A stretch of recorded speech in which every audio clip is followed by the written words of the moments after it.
नमस्कार, आमने सामने न्यूज में आपका स्वागत है। मैं हूं Deepti Thapa. Swiss bank HSBC के 1195 भारतीयों के नाम उजागर हो गए हैं, जबकि 2011 में ये संख्या 628 बताई गई थी।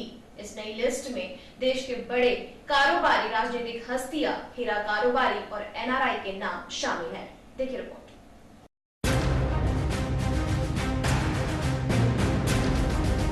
स्विस बैंक HSBC में भारतीय खाता धारकों के नाम और जमा रकम को लेकर बड़ा खुलासा हुआ है। वर्ष 2011 में फ्रेंच अथॉरिटी की ओर से भारत सरकार को HSBC बैंक में 628 भारतीय खाता धारकों के नाम बताए गए थे। ये 628 अकाउंट्स के डिटेल्स थे। कुछ ऐसे हैं बहुत जनरल किस्म के नाम हैं जिसका एड्रेस और डिटेल्स नहीं है, तो आइडेंटिफाई करना कठिन है, वो प्रक्रिया जारी है। लेकिन नए खुलासे के मुताबिक HSBC बैंक में 1195 भारतीयों के बैंक अकाउंट है और उसमें करोड़ों रुपए जमा हैं। जानकारी के मुताबिक इन खातों में करीब 25,000 करोड़ रुपए से ज्यादा की रकम है। इस नई लिस्ट में देश के बड़े कारोबारी, राजनीतिक हस्तियां, हीरा कारोबारी और NRI के नाम शामिल हैं। बड़े बड़े धन पशुओं के नाम शामिल हैं। वो धन पशु इस सरकार के समर्थक रहे हैं। रिपोर्ट के मुताबिक इनमें से कई तो विदेश में बस चुके हैं। माना जा रहा है कि नए खुलासों के बाद काले धन की जांच कर रहे विशेष जांच दल यानी SIT की जांच के दायरे में खासा इजाफा होगा। गौरतलब है कि पैसा गैर कानूनी तरीके से दूसरे देशों में काले धन के रूप में जमा कराया गया है।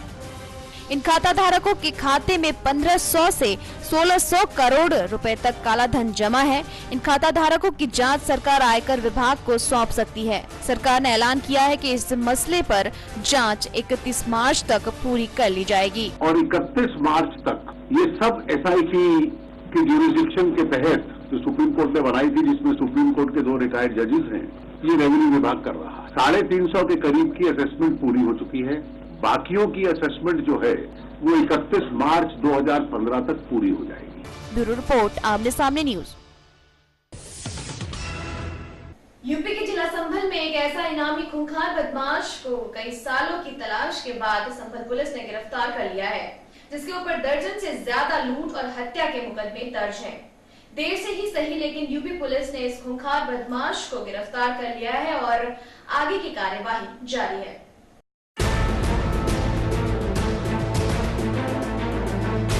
यूपी के संभल में इनामी बदमाश ब्रजराज को संभल पुलिस ने गिरफ्तार कर लिया है। जनपद संभल की क्राइम ब्रांच की टीम ने इस जनपद के अंदर पहले अपराधों में लिप्त रहने वाले एक खूंखार अपराधी को गिरफ्तार किया है। कई सालों से ब्रजराज की तलाश कई जिलों की पुलिस को थी, पर वो आज तक पुलिस के हत्थे नहीं चढ़ा था। लेकिन एक दिन पहले देर रात संभल की क्राइम ब्रांच पुलिस को सूचना मिली कि इनामी बदमाश ब्रजराज संभल के अकरौली रोड पर है। तभी क्राइम ब्रांच ने मौके पर पहुंचकर आरोपी को अपनी गिरफ्त में ले लिया है, जिसके पास से एक देसी तमंचा और 2 12 बोर के जिंदा कारतूस भी बरामद किए गए हैं। इसके साथ तमंचा था, एसएसएस था, वो बरामद किया गया है इससे। आपको बता दें कि आज से 19 साल पहले संभल के हयात नगर में आरोपी ने अपने साथियों के साथ मिलकर 2 नौजवान कांस्टेबल्स को जिंदा काट दिया था और उनकी बंदूकें लेकर फरार हो गए थे। एक घटना हुई थी जिसमें ये अपने गैंग के साथ रोड होल्ड अप कर रहा था। 2 आरक्षी वहां गश्त में पहुंचे थे, उनको भी तार से बांधकर गिरा दिया गया था और उसके बाद मौके पर ही उनको काट डाला गया था और उनकी राइफलें लूट ली गई। उसके बाद से ये बदमाश और भी खूंखार होता गया और रोड होल्डिंग्स, लूट, चोरी, हत्या समझो इसके लिए आम हो गई। पर आज कई साल बाद इस संभल पुलिस के हत्थे चढ़ ही गया। पुलिस ने इसके खिलाफ मुकदमा दर्ज कर आरोपी को जेल भेज दिया है और आगे की जांच जारी है। ब्यूरो रिपोर्ट, आमने सामने न्यूज, संभल। वक्त चला है छोटे से ब्रेक का। ब्रेक के बाद देखेंगे कुछ अन्य खबरें। अब आमने सामने न्यूज साधना टीवी के साथ साथ विश्वा टीवी पर भी देख सकते हैं रोजाना शाम 5:50 पर। ब्रेक के बाद फिर आपका स्वागत है। यूपी में महाराजगंज ऐसा क्षेत्र है जहां कभी बिजली की सुविधा पहुंची ही नहीं। अब बरेली में एक और गांव सामने आया है जहां पानी और बिजली की सुविधा नहीं है। पंचधर ग्राम के लोग उम्मीद लगाए हर साल सरकार को अपना मत देते हैं, लेकिन हर बार इनकी उम्मीदों पर सरकार सत्ता में आने के बाद पानी फेर देती है। देखिए रिपोर्ट। एक तरफ उत्तर प्रदेश सरकार विकास की लहर की बात करती है, लेकिन यूपी के ही जिला बरेली के तहसील आमला की बात करें तो ये क्षेत्र विकास से कोसों दूर है। ग्राम पंचधेर जो आमला तहसील के जिला बरेली में है, पंचधेर ग्राम में आज तक सरकार ने जो भी योजनाएं चलाई हैं, वहां के ग्राम वासियों को किसी भी प्रकार का लाभ नहीं मिल सका है। ये पंचधेर ग्राम आमला तहसील से मात्र 5 किलोमीटर की दूरी पर है। ग्राम वासियों का कहना है यहाँ पर आज तक न ही कोई आला अधिकारी आया है। नेतागण अगर आते भी हैं तो सिर्फ चुनाव के समय पर और झूठे वादे करके चले जाते हैं। इन लोगों का ये भी कहना है कि इस गांव में न ही कोई शौचालय है, न ही कोई डॉक्टर, न ही आंगनबाड़ी केंद्र है, न ही कोई नरेगा कार्ड, न ही आज के आधुनिक युग में बिजली की व्यवस्था है। सबसे बड़ी बात जो सामने आई कि 30 लाख की योजना चलाई गई है, जिसमें पानी की टंकी की व्यवस्था करवाई गई है, लेकिन जब 2-2 किलोमीटर तक बिजली की व्यवस्था नहीं है तो ये टंकी कैसे चलेगी? कैसे इस टंकी में पानी और 4 गांव के लिए दी जाएगी? देखा जाए तो इन 5 गांव में जब तक पाइपें बिछाई जाएंगी तब तक ये जो टंकी है बुरी तरह से जर्जर हो चुकी होगी। ब्यूरो रिपोर्ट, आमने सामने न्यूज, बरेली। मध्य प्रदेश के गुना जिले से मौत की ऐसी तस्वीर आई है जो कि दिल दहला देने वाली है। मकसूदनगढ़ में लाइनमैन लाइन ठीक करने के लिए ट्रांसफार्मर पर चढ़ा, लेकिन विद्युत विभाग के कर्मचारियों की लापरवाही के चलते लाइनमैन ओम प्रकाश नीचे उतर ही नहीं पाया। वहीं बिजली विभाग अधिकारी अभी तक मृतक के परिजनों से मिलने तक नहीं पहुंचे हैं। देखिए रिपोर्ट।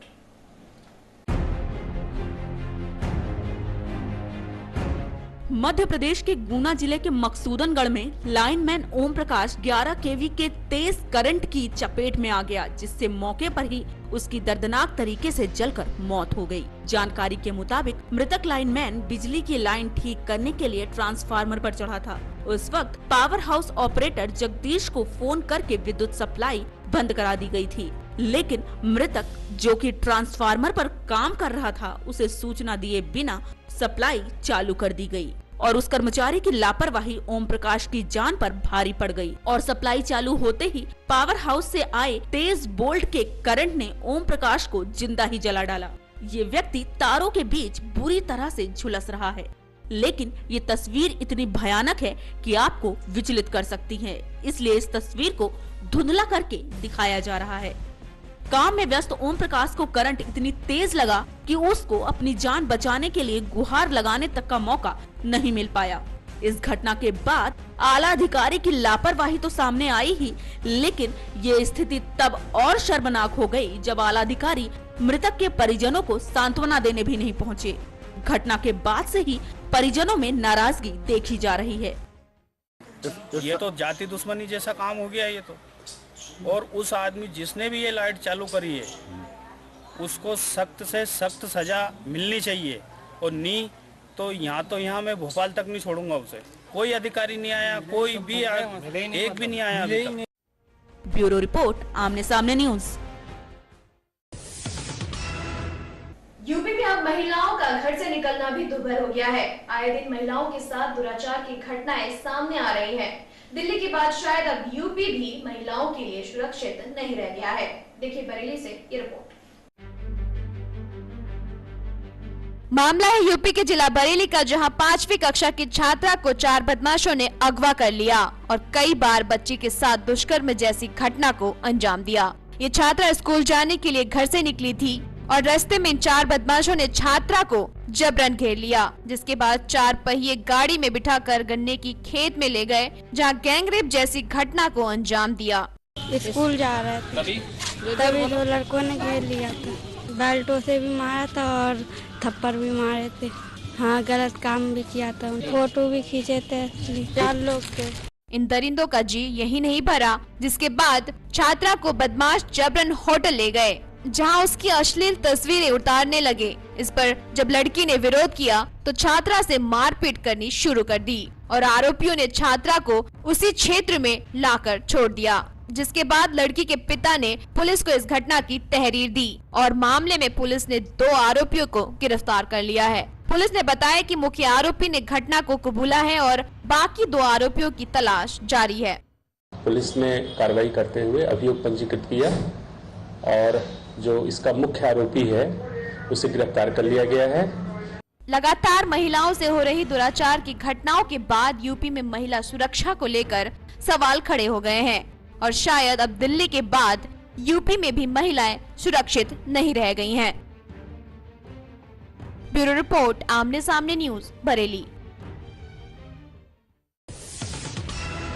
इस बुलेटिन में फिलहाल इतना ही। कभी मिलेंगे कुछ अन्य खबरों के साथ, तब तक के लिए मुझे यानी तिथि थापा को दीजिए इजाजत। नमस्कार।